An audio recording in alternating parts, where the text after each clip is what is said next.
pour ce 22e anniversaire, je termine en rappelant ce que les éminents intervenants devant moi ont dit.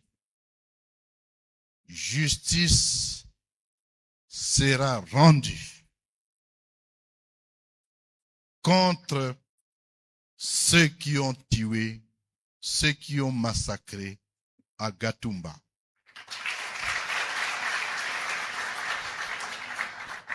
Sur ce, ne reste qu'à vous dire, et au nom de l'Alliance, disons le Conseil de l'Alliance Fleuve Congo AFCM 23, une fois encore merci. Vous dire merci pour ce temps. Merci de ne pas oublier ceux qui sont morts. Merci de ne pas oublier ceux qui se battent encore pour la même justice. Merci de ne pas oublier ceux qui tombent jour et nuit pour avoir une nation. Mais vous dire aussi une chose. La fois passée, je vous l'avais dit, à force d'attendre, on dit pour ceux qui croient, on dit la foi vient de ce qu'on attend. À force d'attendre des gens. La question est de savoir qu'est-ce que nous sommes venus faire ici, à La Haye, devant le siège de la Cour pénale internationale. Eh bien, ce que nous sommes venus faire, c'est un geste excessivement fort. Techniquement, nous faisons ce qu'on appelle une communication au titre de l'article 15 du traité, c'est-à-dire nous communiquons à l'autorité de poursuite, au bureau du procureur, un dossier complet concernant les crimes commis contre les Banyamulenge qui, à notre estime, relèvent du champ d'application du traité de Rome et de la compétence de la Cour pénale internationale. Et le geste symbolique a été le dépôt de ce document dans la pièce qui est réservée à cette action.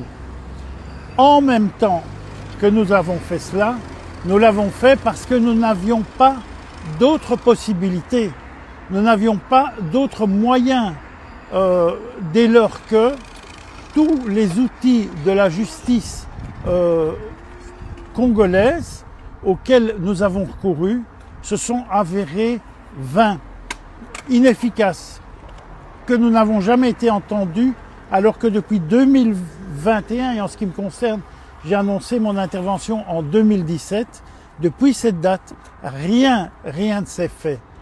Et ce que nous avons constaté, c'est que finalement, si ça s'est passé comme ça, alors que nous espérions une réaction de l'appareil d'État, ce qui est la réaction normale face à des discours de haine, face à des opérations d'épuration ethnique, etc., quand nous avons vu que rien ne se faisait et qu'il y avait cette fausse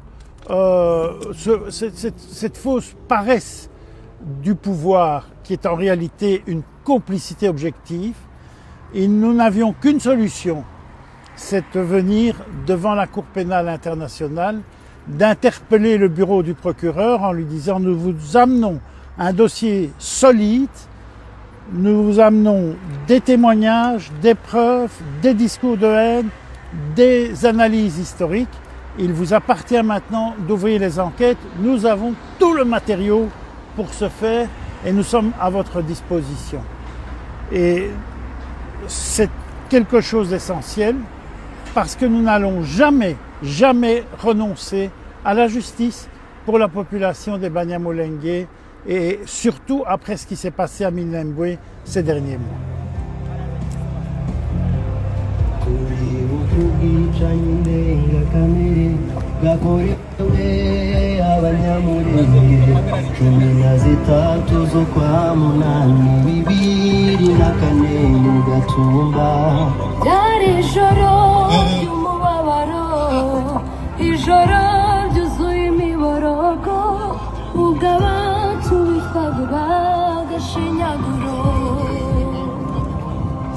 Wari umugoroba usanzwe nk'iyindi, abana bakina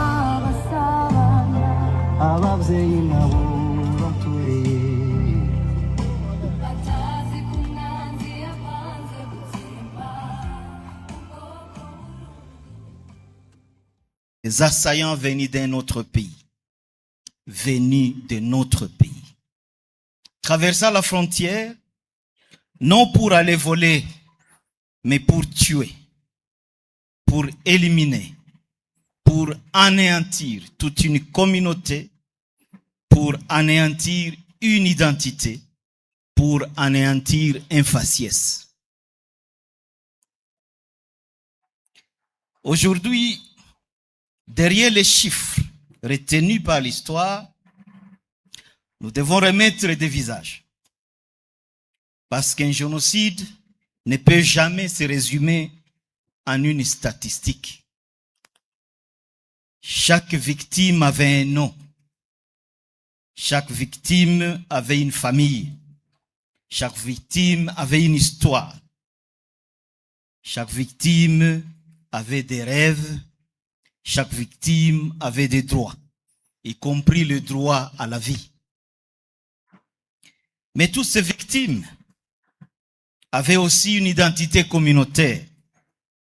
Ils avaient un faciès bien déterminé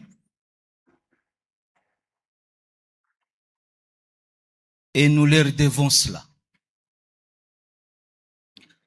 Notre première parole aujourd'hui s'adressera aux familles.